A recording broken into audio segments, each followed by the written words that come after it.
3 of my how to start a business with a $500 budget. So in this video, I'm going to teach you basically how to insert products on your website, how to put your Facebook pixel in your website, just the shipping stuff, the legal stuff, and things like that. So let's go ahead and jump right into the video. Okay, so starting off with the Facebook pixel. Facebook pixel is the most important thing for my Shopify website aside from the marketing aspect. The Facebook pixel in Shopify basically allows me to get the backend analytics on my website. On video 1, I went more in depth on the Facebook pixel, but basically a Facebook pixel tracks every single thing on your website, from people who visited your website, which pages they were on the longest, which items were clicked the most, which carts got abandoned, email capture, and all of those things. To actually plug your Facebook pixel into your website, you're gonna go to preferences, and then you're gonna scroll down and it's gonna say Facebook pixel, and then you're gonna take the Facebook pixel ID that you got directly from Facebook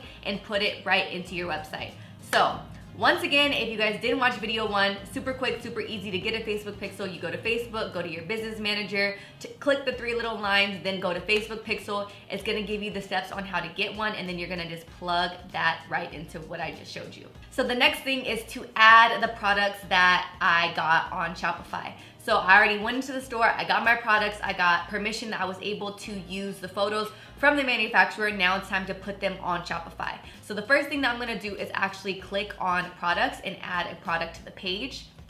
The first item that I'm gonna put on my website is this purple set, and I'm gonna just call it, let's say we call it the lady set. And then from there, I'm gonna go to my email because he sent me all of the pictures of all of the products and all of the specs of the products. So I'm gonna save and download each and every picture that I like so I can put it onto my website. And then from there, I'm gonna copy and paste all the specs into the description box because these things are important. Certain people are allergic to certain fabrics or don't like the way certain fabrics feel on their skin. So the way I see it as a consumer, the more information on a website, the more that I trust it, the more integrity that it has, and the more that I think that the product and the quality of the products are gonna be good. My personal opinion, that's just the way I shop. So next, I'm gonna go ahead and just put in the price. This obviously just depends on what you want to price your items at. Whenever I price my items, I always like to consider overhead costs, which is basically the subscription for the website, what I ship the items in. So if you're getting tissue paper, or you're getting cute bags, or you have any branding, marketing, any labels or anything like that, you want to go ahead and divvy up those up and then basically put that into the price of your product. I will go ahead and in video 4 or 5, I basically go through all of the branding and marketing things that I like to put into my products. General rule of thumb for me is I like to add anywhere from like $2 to $4 worth of marketing costs for each product. So one thing that is important to me, even when you're starting up a small business, is always adding a unique SKU. A SKU is a stock keeping unit, which is basically the way a lot of big brands or employees like to communicate. I always make it super, super, super easy to follow. So PP, Poussey Power, and then I actually just put the name of the actual product. So I'm gonna put Lady Set, and then I put an initial for the color. So P is purple. A stock keeping unit may seem super small to you guys, but stay in the mindset that one day you're gonna be a bigger business and you need to be organized. The better you're organized, the better it's gonna be in the future, so just start now. That's a little motivation for y'all, and I'm just manifesting bigger business for all of y'all watching. The next thing, obviously, you're gonna wanna put in the quantities. I bought minimal quantities on each item, so I only bought 6, so I'm gonna put the quantity at 6. And then you also wanna put in the weight. When I started my business, I actually got a scale for free from USPS because they know I'm gonna be shipping products. It makes their job easier if I pre-weigh the objects, or you can also get a scale on Amazon for super cheap. Then you have the important part, which is basically the variants. So variants are small, medium, large, purple, pink, blue, orange, black, white. So after I select that there are multiple variants in this item, I'm gonna have to fix the quantities and put 2, 2, 2, because when I bought this wholesale, the pack came in too small, too medium, too large. If you guys want more information on the sizing, I did not pick the sizing. You guys can reference to video 2. Most wholesalers have a certain way that they sell things.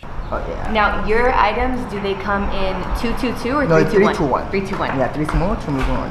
Okay. That's cool. And your sizes, once again, they come in 2 smalls, 2 mediums, and 2 larges. Okay.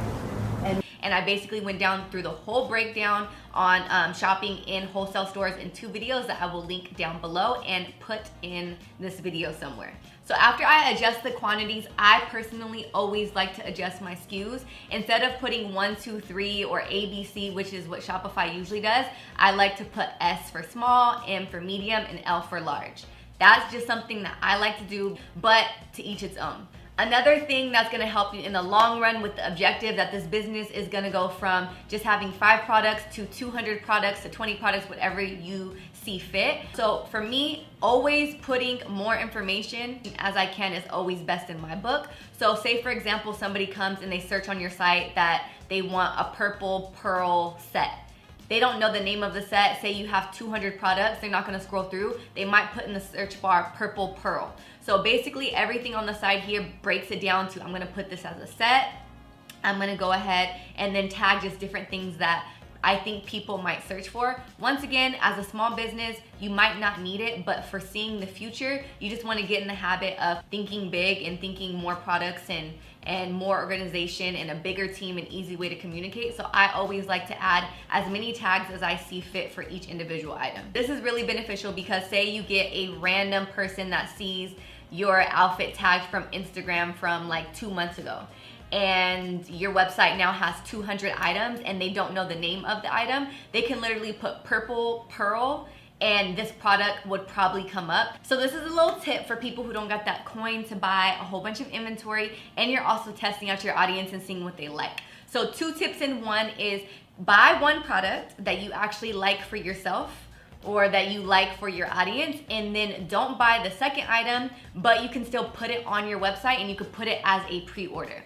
And another tip is separating the 2 so you have 2 separate products so your product page fills out and you have more products to choose from rather than 1 product in 3 different variants. So reason number 1 why I like to do this is, 1, I don't know what colors you guys like. I don't have the budget to just buy whatever. I'm gonna go ahead and test out the product first. Go ahead in the description box and put this is a pre-order, and then make sure the pre-order is like a week and a half to 2 weeks out. Always stay in contact with the vendor to make sure that they have this item in stock. And you also want to make sure that it's able to ship quickly so that when you see that a few people are ordering the item, and then get it shipped away to your customers ASAP. Another reason why I don't want to put 1 product under multiple variants is because I don't have that many products on my page. So if I want to fill my page out, instead of putting everything in 1 product, I'm going to go ahead and separate the 2 so it just looks like I have a little bit more going on. And this is a little tip that I had for myself when I first started out. And on the bright side, if nobody really even likes that product, then you have nothing to lose. You're not stuck with the inventory, and you can just simply take it off of your page. This is also really good in the testing period so that you can kind of see which items your demographic gravitates to and just get a better feel of your audience. I'm gonna go ahead and show you guys another example of 1 item in 1 product so that you guys can see what I'm talking about, and if you wanna go that route, you know exactly how to do it. So this sweater I purchased in the color purple, but it also comes in the color orange, and it's in stock. It's in LA. I can drive to pick it up if people are ordering it, and I'm gonna also put this as a pre-order. But instead of putting it in 2 separate products, I'm gonna put it all in 1. So in the description box, I'm gonna put that the orange color is on pre-order and that it'll ship in about 2 weeks. And I'm also gonna provide additional information to my customers that if they do purchase multiple items on the website there and one of them is pre-order, there is a chance that they might get multiple packages. You just wanna be proactive so that you're not getting a whole bunch of emails talking about, I only got the 1 item, I didn't get the 2. So after you go ahead and add the pictures, add the description, and put all of the information in, now it's time to adjust the variants. So after I fix all of the SKUs and fix all the variants to the right numbers and sizes, then I'm gonna go ahead and click the picture box, and I'm gonna put the corresponding picture with the corresponding color in the back end. This basically helps so when people are on your website and they're clicking orange or purple, they can actually see exactly what color and what it looks like on the model. This becomes super helpful when you start getting into products that say like beige and ivory, when beige and ivory to a lot of people can mean the same color, But when you click it and you see that the beige is a little bit different than the ivory on your customer or on the model, so it's just a better way to communicate and be straightforward with your customers. So the next thing that we want to set up is setting up payment, which is the way that we're going to get our coin. So you're going to go into settings, and then from settings you're going to hit payment providers, and then from there you're going to go ahead and click to add your information. So you're going to add all of your information here. It's going to ask for your EIN number, which is your employer identification number.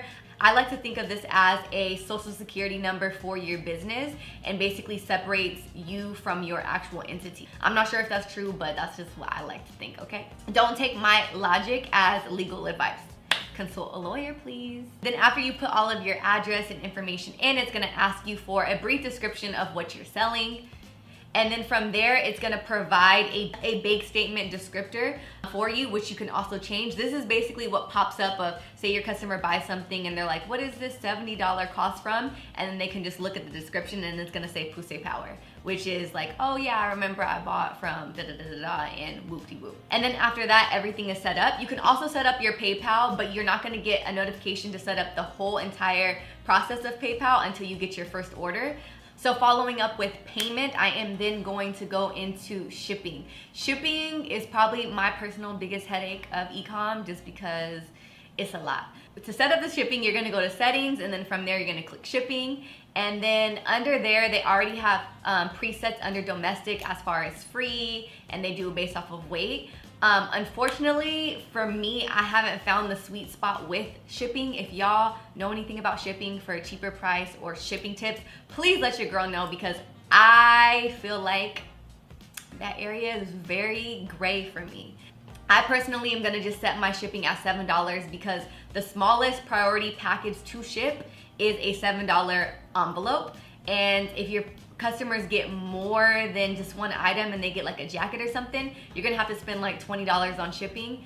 That's not fair to charge everybody else $20 for shipping, so I just do the minimum, the sweet spot of $7.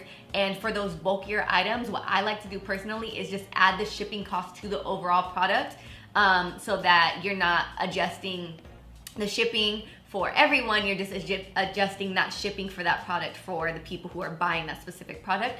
That was a lot of words. I hope it made sense, and I hope y'all understood me. And then if you are wanting to open up your site to international shipping, you're gonna wanna choose the countries.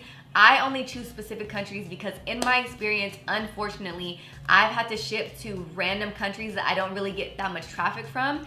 And then I realized that there's a certain law and certain way to ship to certain countries. And then that person ends up getting their item like 40 days later, which is never a good thing to communicate via email.